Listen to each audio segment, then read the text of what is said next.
ఓం శ్రీమాత్రే నమః. మానవ జీవితంలో ముక్తికి మార్గం ఏమిటి? మానవ జన్మ విత్తనం వంటిది. విత్తనానికి పూర్వం చెట్టు ఉంది. విత్తనం తర్వాత కూడా చెట్టు ఉండవచ్చు. విత్తనం తర్వాత చెట్టు ఉండాలా లేదా అనేది విత్తనం సామర్థ్యం మీద ఆధారపడి ఉంటుంది.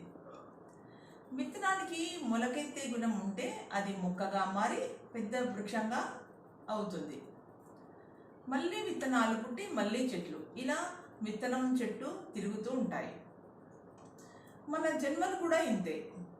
గత జన్మలో ఉన్నాం, ఇప్పుడు ఉన్నాం, ఇక ముందు కూడా ఉండవచ్చు.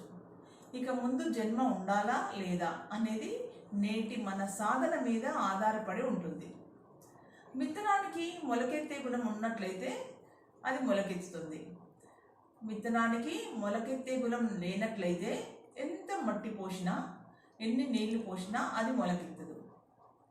విత్తనంలో మొలకెత్తే గుణం ఎలా నశించిపోతుందో అలాగే మనలో అజ్ఞాన అహంకారం మమకారాలు నశించే వరకు ఈ చావు పుట్టుకల చక్రంలో తిరుగుతూనే ఉంటాం.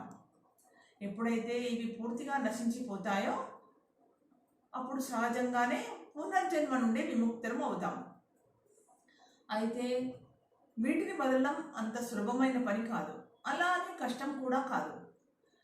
నిరంతర భగవన్నామ స్మరణ చేస్తూ ఉంటే మనలో ఒక విధమైన ప్రకంపన కలిగి ఈ అజ్ఞాన అహంకార మమకారాలు క్రమేపీ తగ్గుముఖం పడతాయి. అలా నిరంతరం చేస్తూ చేస్తూ ఉంటే ఏదో ఒక సమయంలో ఆయా గుణాలు పూర్తిగా నశించిపోతాయి. ఇక మనకు ముక్తికి మార్గం దొరికినట్లే అవుతుంది. అయితే అంతవరకు మనం గట్టి సాధనే చేయాల్సి ఉంటుంది. ఎన్ని ఆటంకాలు వచ్చినా సరే మధ్యలో ఆపడానికి వీల్లేదు. ఆ విధంగా చేయడం వల్ల మనకు మోక్షం లభిస్తుంది. జై శ్రీరామ్.